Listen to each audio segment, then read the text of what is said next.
Hola, buenas, soy Iván Campos y bienvenidos a mi canal. Vamos a hablar de Lestat el vampiro, segunda crónica de las crónicas vampíricas de Anne Rice, publicada en 1985, con 9 años de diferencia con Entrevista con el vampiro, que fue publicado en 1976. Aquí, el vampiro Lestat comienza incumpliendo el primer mandamiento de los vampiros, que es no decir que es un vampiro. Y el libro comienza: yo soy el vampiro Lestat. La segunda crónica narrada por Lestat. Y así será hasta la quinta crónica. Por lo tanto, los 5 primeros volúmenes, 4 son de Lestat como narrador. Primero de todos, la primera crónica es Luis. La historia comienza con que Lestat, hijo de un noble rural, mata a un grupo de lobos para proteger a los aldeanos que dependen de su familia. Es una familia noble, aristócrata, ida a menos por carencia de pecunia, o traducido, no tienen un duro. Solo tienen su apellido, sus inmuebles y poco más, porque lo que les da el campo es lo que les mantiene. Por tanto, dependen más de sus criados que de lo que sería su capacidad de acción. Claro, la vida rural a Lestat pues no le motiva bastante, y como no tienen un duro, cuando él intenta un poco romper esa zona de confort para meterse monje, pues sus hermanos a sacarle del convento, porque su familia no tenía dinero para pagar el dote para que entrara en el clero, cuando se supone que en aquella época tener un miembro de tu familia, el santo oficio, pues era un estatus, algo prestigioso, sobre todo para la aristocracia. O sea, repasemos el esquema clásico del mundo, de una buena familia: el que hereda, o sea, el que hereda el título, el que se dedica al oficio de las armas y el que va al clero. Lestat está frustrado y solo, digamos, empatiza con su madre Gabrielle. Su madre es italiana y es una mujer muy metida en sus libros. Habla poco, nunca quiso a su marido, tampoco se puede decir que a la mayoría de sus hijos tampoco les ha querido, porque viene de un matrimonio concertado. O sea, que os podéis imaginar el ambiente desestructurado y emocional o antiemocional en el que ha crecido este hombre. ¿Qué pasa?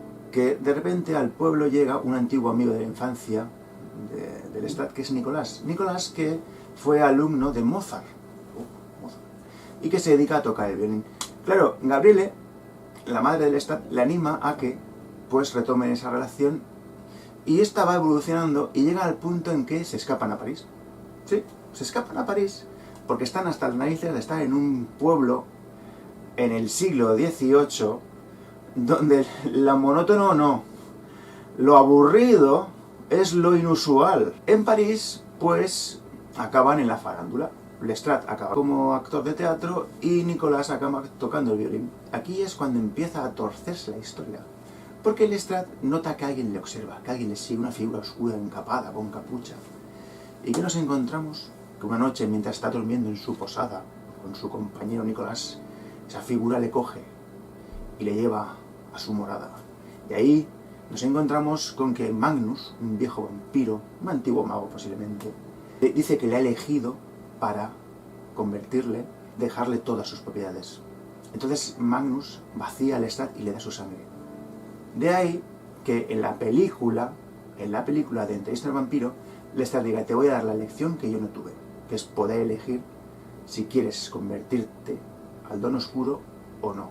Pero claro, esto tampoco aparece, digamos, en la novela Entrevista al vampiro del 76. Es una pequeña expansión que la película permitió sobre tanto la novela de Entrevista al vampiro como con cosas que solo se pueden entender en la película si lees Lestat el vampiro y la Reina de los Condenados. Lestat es transformado en contra de su voluntad, Magnus se suicida tirándose al fuego, Lestat recorre la propiedad y encuentra un montón de cadáveres de hombres jóvenes de su edad, pues él tiene 21 años en ese momento, que son casi como su hermano. O sea, él buscaba un perfil completo físico. Encuentra un criado, le mata, encuentra otro criado, le da órdenes y se viste y vuelve con, digamos, su amigo, con la bolsa llena. Aquí nos encontramos con que Lestat compra el teatro y empieza a hacer actuaciones y a empezar ya a ser un actor de renombre. Nos encontramos también con que su madre, Gabriel, ya enferma, va a verle, y aquí nos encontramos con una especie de incesto no materializado, porque Lestat vampiriza a su madre. Sí, vampiriza a su madre. Entonces esta se transforma, es una paranoica, todas las noches le tiene que cortar el pelo. Y claro, el vampirismo potencia facetas, tanto positivas como negativas.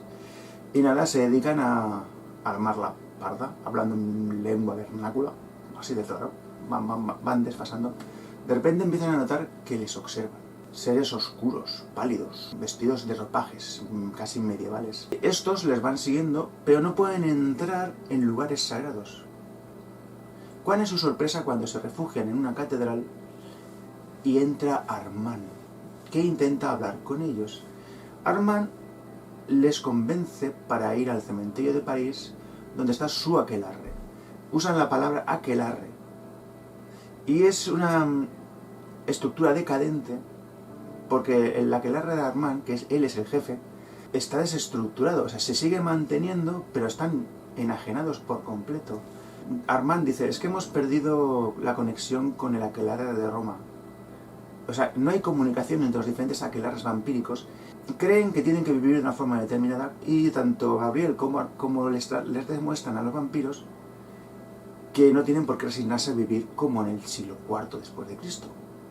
Que no son seres de sombra, que pueden vivir perfectamente integrados entre los humanos y alimentándose de ellos.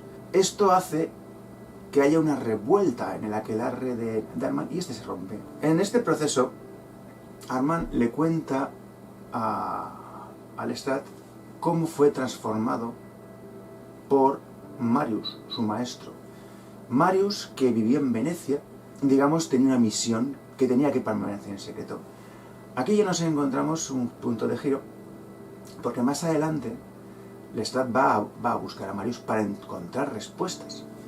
Porque Marius es más antiguo que el aquelarre vampírico, por lo que se da a entender.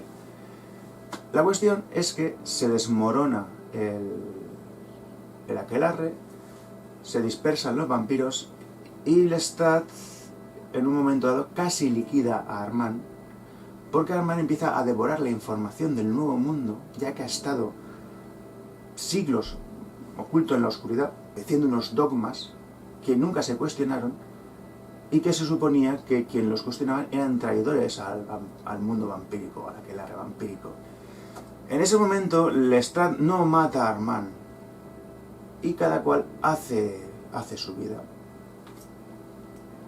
Entonces, perdido en el mundo y buscando respuestas, empieza a recorrer el mundo buscando el rastro de Marius, dejando pequeños grafitis, y va encontrando matices del paso de Marius. Y hay una especie de comunicación que marca un recorrido que hace que en un momento dado ambos personajes se encuentren. Pero se encuentren de la siguiente forma. Lestat ya se ha separado de su madre, Gabriel. Claro, es evidente, con el paso del tiempo, en elementos que no degeneran, se tienen que separar porque ambos elementos tienen que evolucionar. De ahí que la madre de Lestat, Gabriel, y él se hayan separado.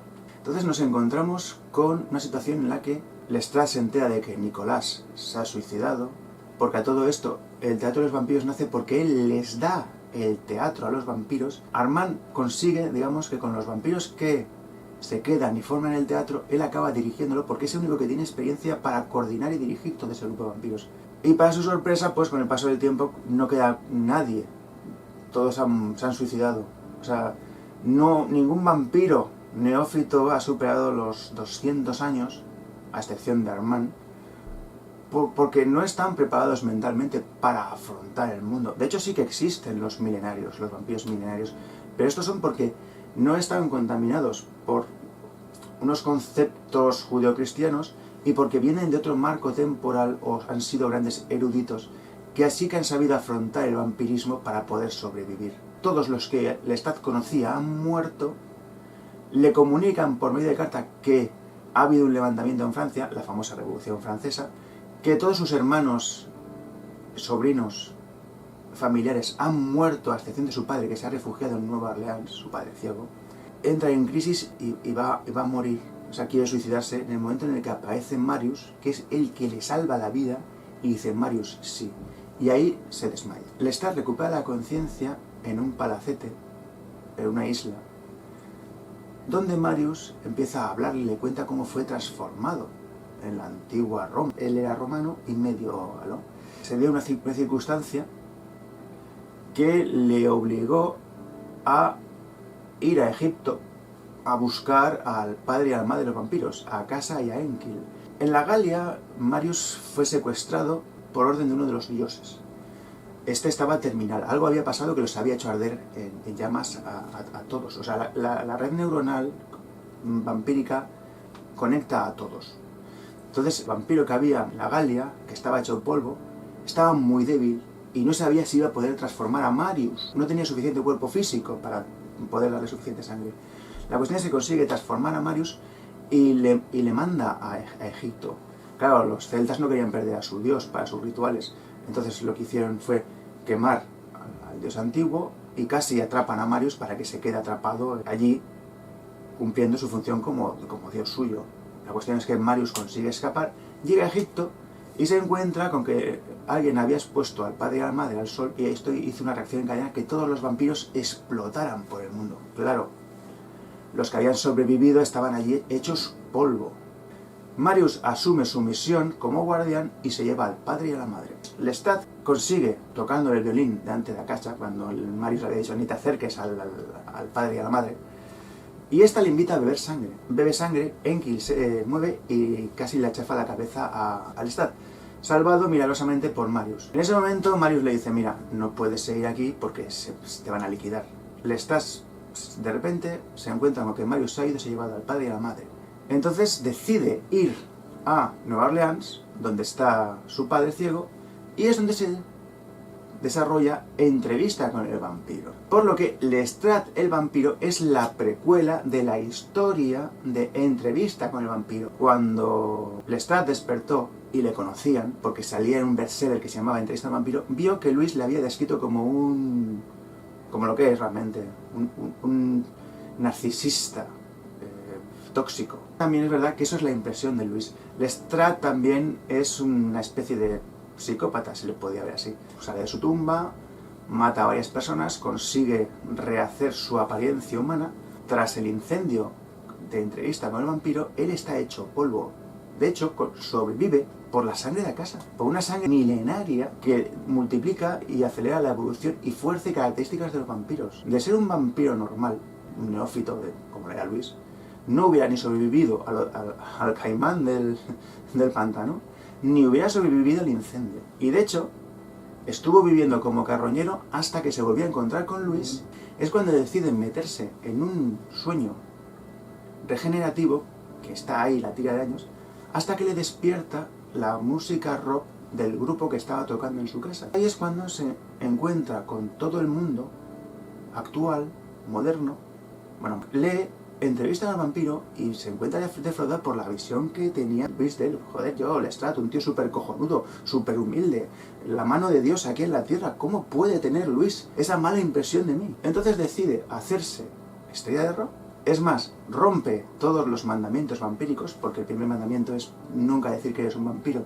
Monta un macroconcierto y en el macroconcierto se le echa encima una tía pelirroja, que luego tendrá su importancia en La Reina de los Condenados. Un grupo de vampiros intenta matarle con guadañas, hachas y cuchillos. Todos estos empiezan a estallar en llamas y aparece Akasha del ataúd donde había estado él, lo coge y se lo lleva. Y eso es el paso a La Reina de los Condenados, que es la continuación y tercera crónica vampírica. Así que si os ha gustado este vídeo, por favor, dale al like. Si no estás suscrito a mi canal, suscríbete y te pido que le des a la campanita para que te llegue vídeos nuevos. Adiós y gracias, os espero un nuevo vídeo programa.